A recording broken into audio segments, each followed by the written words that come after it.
They buried him alive. The same people who once chanted his name in the streets now watched dirt being thrown on his face. Why? Because they were scared. And what I'm about to tell you will make you question everything you think you know about ancient Athens. This is the story of Lycestis, the forgotten prince who controlled the seas, saved a city, and died for it. Picture Athens in the 7th century BC, not the marble paradise you see in movies, but a rough, struggling city-state, wooden walls, dirt roads, and a democracy that was still just a crazy idea. Back then, Athens lived under an ancient curse, a prophecy that haunted every citizen. A son of the waters will rule and be swallowed by the very ground he swore to protect. Miles away on the jagged coast of Attica, a fisherman's daughter named Nadia spent her days by the sea. She had a voice like liquid gold, so beautiful that dolphins would surface just to listen. One foggy dawn, while collecting shells on the beach, she saw him. He rose from the waves like something out of a dream. Hair black as midnight, eyes that shifted from green to blue like storm-tossed seas, and in his hands a trident that gleamed like captured lightning. This was Poseidon, god of the oceans, and he'd been watching her for months.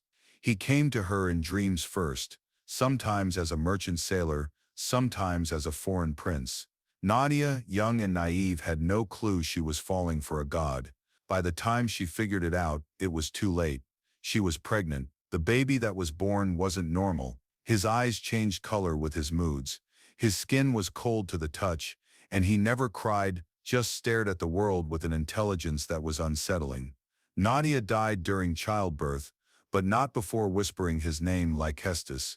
Her father, a bitter old fisherman, saw the child as a walking curse. Storm eyes and God's blood, he'd mutter while reluctantly feeding the boy. Nothing good ever comes from mixing with the divine. But Lycestis grew up wild and strong, spending more time in the ocean than on land, talking to sea creatures like old friends. Then came the day that changed everything. Lycestis was 10 when a hurricane-force storm slammed into their village. Houses were being torn apart, boats smashed to pieces. While everyone else ran for cover, the boy walked straight into the chaos. He raised his small hands to the sky, and the impossible happened. The storm just stopped. Waves flattened, winds died, and suddenly there was perfect calm. Word spread fast. There's a kid who can control the weather. The rumors reached Athens, specifically the ears of Megacles, a politician so ambitious he'd sell his own mother for a shot at power. Athens was a mess. Noble families fighting each other, common people rioting, and would-be tyrants plotting coups every other week. Megacles saw opportunity. He traveled to that little fishing village and made the old man an offer he couldn't refuse. "Your grandson belongs in Athens," he said, flashing gold coins. "A son of Poseidon shouldn't waste away in some backwater village." The fisherman practically threw the boy at him. At 12, Lycestis entered Athens for the first time. The city was transforming, new temples going up on the Acropolis, the marketplace expanding, brutal laws slowly being replaced with fairer ones. Megacles introduced him as noble born from the islands, keeping his true parentage secret for now. But Lycestis wasn't some puppet to be controlled. As a teenager, he showed incredible physical strength and even sharper political instincts. In the training gyms, he impressed wealthy young men with his problem-solving skills and natural leadership. By 16, he had a devoted following. That's when Megacles played his ace. He started dropping hints about the boy's divine heritage. "Look at the signs," he'd whisper in private meetings. "He's clearly Poseidon's son. Think about what that could mean for our trade routes, our naval power." The strategy worked brilliantly. Desperate Athenians, superstitious and hungry for hope, began seeing Lycestis as their savior. When locusts threatened the harvest, he organized the most effective pest control campaign in the city's history. When pirates attacked their merchant ships, he led a makeshift navy and crushed them completely. At 22, Lycestis was elected Archonus, essentially mayor and military commander rolled into one. His inauguration was like something out of mythology. Dolphins performed in the harbor, dried-up wells suddenly flowed again, and a perfect summer rain blessed the crops. The people were convinced the gods favored him, and honestly, he was incredible at the job. Lycestis revolutionized Athens' maritime trade, fixed their chronic water shortage problems, and created fair courts for business disputes. He was the kind of leader who actually walked among ordinary citizens, listening to their problems and solving them. The aristocrats hated it, but his real enemies were the priests of Athena. See, Athena was Athens' patron goddess, and her priests weren't about to let some Poseidon-connected upstart steal their thunder. They started a whisper campaign. He's planning to replace Athena worship, they claimed. He wants to make Poseidon the city's main god. The breaking point came during the Pan-Athenae festival, Athens' biggest religious celebration. In front of thousands of people, Lycestis made a freshwater spring erupt right in the middle of the agora. Athens will never go thirsty again, he declared. The crowd went wild, but the priests saw it differently. To them, this was a direct insult to Athena's sacred olive tree, or gift to the city. That night, a secret delegation left for Delphi. Leading it were Athena's high priests, backed by old money aristocrats and myths. Here's the kicker. Megacles himself, the politician who'd created Lycestis, now wanted him destroyed. Why? Because he could no longer control him. The oracle at Delphi was famous for cryptic, confusing prophecies.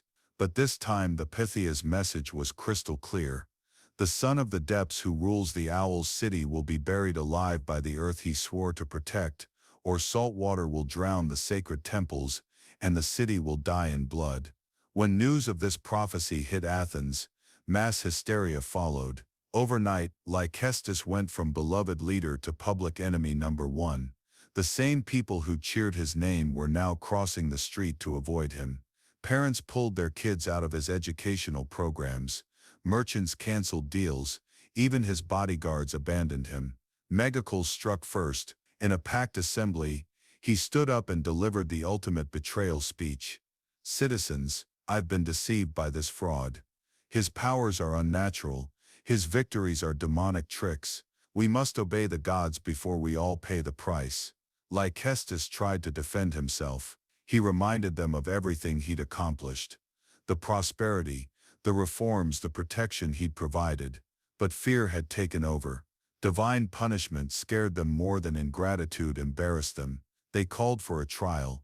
3 days of kangaroo court proceedings followed. Lycestis faced charges of blasphemy, fraud, and using impure magic to manipulate nature. Witnesses testified, some lying for money, others genuinely terrified, about suspicious miracles and demonic signs. On day 3, as the final vote approached, the sky turned black and rain poured down.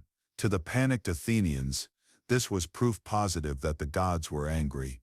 The verdict was unanimous, guilty, but they didn't sentence him to exile or execution. Following the oracle's words exactly, they decided to bury him alive. A pit was dug outside the city limits, far from any sacred ground. Lycestis would be sealed underground with just enough food and water for a few days, letting the gods decide his ultimate fate. Execution day arrived with a carnival atmosphere. Hundreds gathered to watch. Lycestis was led to the pit with dignity intact, hands bound behind his back. Before they lowered him down, he asked to speak. Athens, he said, voice carrying across the crowd. You're making a mistake that will haunt this city for generations. I was never your enemy. My only crime was being different. Having blood you couldn't understand, powers that frightened you. But mark my words, killing me won't bring you peace. This prophecy you're so afraid of, it's going to come true in ways you can't imagine. Then he looked up at the sky and shouted, Poseidon, father who abandoned me. If there's any love left in your immortal heart for your bastard son, make them remember this injustice. As dirt rained down on him, Lycestis kept talking, his final words muffled by earth. Truth always rises to the surface, just like the tide. At first Athens seemed to return to normal. Athena's priests performed cleansing rituals. Megacles took temporary control of the government. Daily life resumed. But weird things started happening almost immediately. The dreams came first. Dozens of citizens reported identical nightmares. A waterlogged figure walking through Athens at night, leaving wet footprints that led straight to Lycestis's grave. Then the city's water supply began failing. Springs dried up one by one, forcing people to travel farther and farther for fresh water. 6 months later came the crushing blow. Pirates launched a massive attack on Athens' port. Without Lycestis's mysterious protection over their sea routes, the city was defenseless. They lost 3 major trading ships in 1 week. Their entire maritime economy collapsed overnight. Megacles, desperate and guilt-ridden, snuck out to Lycestis's burial site one night. He found bones and rotting cloth, but something impossible, a small freshwater spring bubbling up from the rocky ground, as if the dead man's tears had become an eternal fountain.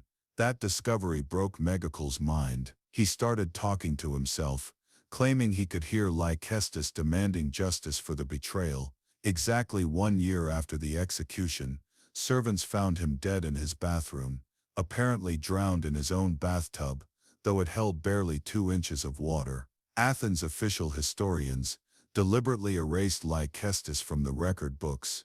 They destroyed government documents from his time, repealed his laws, and chiseled his name off public monuments. But common people remembered. They kept his story alive through folk songs and whispered tales passed down through families. Some claimed that during storms you could see a lone figure walking the beaches near Athens, still searching for the justice he never received. Others swore the spring at his gravesite had healing properties.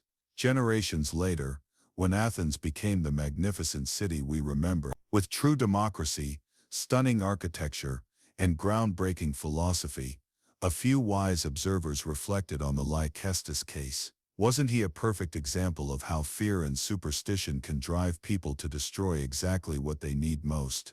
Poseidon never openly responded to his son's fate, but anyone paying attention noticed something odd. After Lycestis's death, Athens never again had a popular leader who stayed in power very long. It was as if the city had been cursed to distrust its own rulers, always paranoid they might be another dangerous Lycestis. The spring at his grave kept flowing for centuries, until Roman engineers eventually paved a road over it. But even then, travelers reported that during heavy rains, water would seep up through cracks in the stones, like the spirit of the buried prince was still trying to tell the world something. Today, when we visit Athens' incredible ruins and marvel at the birthplace of democracy, we rarely think about the people who were sacrificed to make that greatness possible. Lycestis's story is a brutal reminder that even our most celebrated civilizations can commit terrible injustices when fear overwhelms reason. His death wasn't just about one man. It represents a question that still haunts us today. How far will we go to protect ourselves from what we don't understand? How many different people have we buried, metaphorically or literally, because they scared us? And here's the real question for you. What would you sacrifice for your own sense of security? What truths would you bury to protect your comfortable certainties? Because history shows us that the earth might hide the bodies, but injustice, like the ocean tide, always finds a way back to the surface.